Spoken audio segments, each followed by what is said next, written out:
Meus prezados alunos, a nossa sequência de unidade agora prevê a retomada de um assunto que começou a ser trilhado na unidade 2.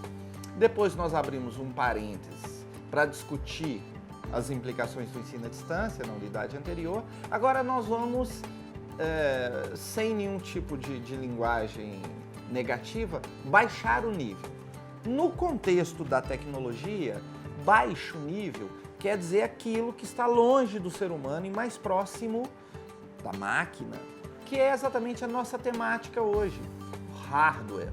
Vocês se recordam que quando nós descrevemos o software, nós fizemos referência a um conjunto de instruções que será executada. Estas instruções, a esse conjunto de instruções que nós genericamente chamamos de software, eles necessitam de um aparato físico que o ponha para funcionar, que o execute. E esse aparato é o hardware. Deixa eu fazer uma analogia aqui do dia a dia que eu acho que clarifica bem. Eu sou casado há muitos anos e gosto de estabelecer uma relação entre software e hardware com uma relação entre marido e esposa. O marido vai executar, vai desentupir a pia, vai pôr o lixo na rua, vai comprar batata, vai abrir a azeitona. Mas quem é que dá as ordens? Quem é que determina o conjunto de instruções? A esposa. Então, nessa analogia, software, algo mais suave, mais leve. A esposa. Hardware, algo mais compacto, mais duro, mais pesado. É o marido. Só que o marido não funciona se não obedecer a ordem. E quem é casado sabe do que eu estou falando. Ou seja, a nossa ideia nesse momento é discutir o hardware. Só que hardware é uma enormidade de elementos. Talvez o elemento vital para que a gente possa iniciar a nossa discussão se chama processador, ou CPU, unidade central de processamento. Em inglês, UCP. A ideia desse dispositivo é exatamente decodificar as instruções. A questão é, onde estão as instruções? Não no processador. Elas residem num outro elemento também chamado memória. Só que o mais correto de se dizer deveria ser no plural, memórias. Um computador, um dispositivo móvel, um equipamento eletrônico com capacidade de processamento, tipicamente detém vários tipos de memória. Por quê? Retomando lá aquela discussão do iPhone com a minha filha, vocês vão lembrar. Relação custo-benefício. Existe um tipo de memória chamado RAM, Random Access Memory, memória de acesso aleatório. E por aleatório aqui, randômico, né, traduzido por aleatório, não é aquela coisa sem sentido, totalmente aleatório. A memória de acesso aleatório, porque ela pode ser acessada diretamente em qualquer célula. Cara, ficou confuso. Muito bem. Algum de vocês mora ou tem algum parente que mora num condomínio? Quando eu chego lá no meu prédio, 13 andares, 16 andares, eu peço lá pro porteiro, tem alguma correspondência para mim? Ele vai lá no andar 13, na linha 13, na coluna 1, 1301, fala, tem aqui para você. Normalmente é conta, né? Eu queria que tivesse uma carta lá de um prêmio que eu recebi, mas normalmente é conta para pagar. Aquela posição ele acessou diretamente. Isso é para fazer distinção de um tipo de memória que anteriormente existia e ainda existe em alguns casos, que é a memória de acesso sequencial. Por exemplo, a fita. Cara, dá um exemplo aí. Quem é um pouquinho menos jovem já conviveu com um tipo de equipamento chamado VHS, que você usava fita VHS. Quando você terminava de ver o filme, tinha uma estrutura lá chamada locadora, você tinha que devolver o filme, só que você tinha que rebobinar. Aí eu rebobinei a fita inteira. A minha esposa falou, eu queria ver o filme, mas eu parei na metade. Eu não podia pular para a metade. Eu tenho que começar do início e avançar quadro a quadro, sequencialmente, até atingir o ponto que ela quer ver. Isso foi substituído, por exemplo, pelo DVD. DVD, se acontecer isso, você fala assim, não, eu quero ir para o capítulo 12. Puf, pula diretamente. Então você veja que o DVD é de acesso aleatório. Você pula para uma determinada posição. E qual que é a diferença, então, de ter memória RAM e outros dispositivos de armazenamento? Porque a memória RAM ela é toda eletrônica, ela é mais leve, ela que permite, por exemplo, que o cameraman fique ali brincando com o smartphone enquanto nós estamos aqui filmando, porque ele tem um telefone pequenininho, leve, portátil. A memória permite que você tenha esse tipo de portabilidade, ao passo que um equipamento, um PC, por exemplo, por mais que ele seja portátil, ele tem um tamanho maior, que ele tem um HD, por exemplo.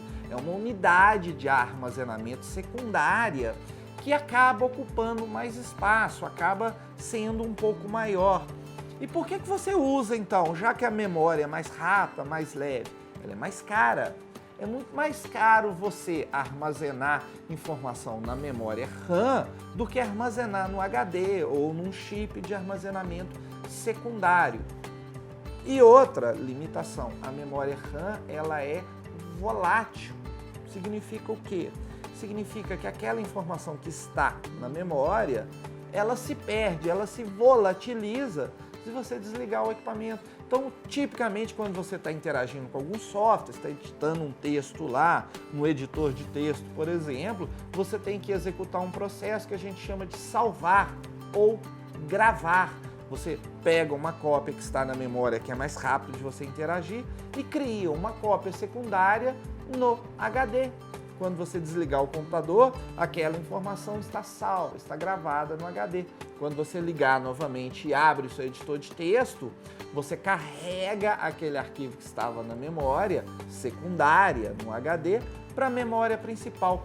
Essa relação entre as múltiplas memórias, existe memória de fita para backup, existe o conceito de memória cache, existe uma enormidade de tipos de memória que foram exponencialmente multiplicados agora com o conceito da nuvem. Antigamente você gravava a sua informação no HD local do seu computador ou do seu smartphone, na sua memória de armazenamento secundário. Agora você faz uma foto e automaticamente faz uma cópia e vai para a nuvem. Se eventualmente você perde aquele dispositivo móvel, se você é roubado, se ele cai no chão, se acontece alguma coisa, você pode, através de um outro equipamento, acessar aquela mesma informação que está disponível na nuvem. Isso traz uma série de vantagens. Talvez a maior dela é que você aumenta a segurança, porque antes a segurança dependia da segurança física. Agora não, se você perde o equipamento, a informação está lá. Mas por outro lado, e paradoxalmente falando, você diminui a segurança. Como assim? Você aumenta ou diminui? Você aumenta sobre um aspecto e diminui sobre o outro, porque a informação está na nuvem. Um hacker, uma pessoa que tiver acesso à sua senha, pode acessar aquela informação. A partir do momento que ela está na nuvem, ela não está fisicamente com você, você não tem garantias de que essa informação está segura. Existe uma série de complexidades, de criptografia, de contratos que você pode fazer, mas eu acho importante, na perspectiva do gestor, que é o caso dos alunos dessa disciplina, ter essa clareza que nenhuma tecnologia é por si só perfeita. Qualquer inovação tecnológica resolve uma série de problemas antigos e introduz uma série de problemas novos. E compete ao gestor o bom senso de saber optar. Imagina que você está trabalhando em uma concorrência, em um projeto secreto, em algo que envolve risco de espionagem industrial. Você vai fazer o backup disso na nuvem? Não seria recomendável. O risco, a exposição, a vulnerabilidade daquela informação é maior. Em contrapartida, eu vou trabalhar tudo offline, também não é razoável. Então, via de regra, de maneira geral, o bom senso está no equilíbrio entre o risco e o benefício, entre o custo e o benefício. E compete ao gestor, apoiado, suportado por uma equipe técnica, fazer boas decisões. O objetivo dessa disciplina nossa aqui não é fornecer todas as respostas, porque ainda que nós fornecêssemos todas as respostas, novas dúvidas surgiriam. O nosso objetivo aqui é propiciar, é apoiar, é fomentar a que você tenha uma visão crítica e autônoma sobre sistemas de informação gerencial. Muitíssimo obrigado, um abraço, até a próxima.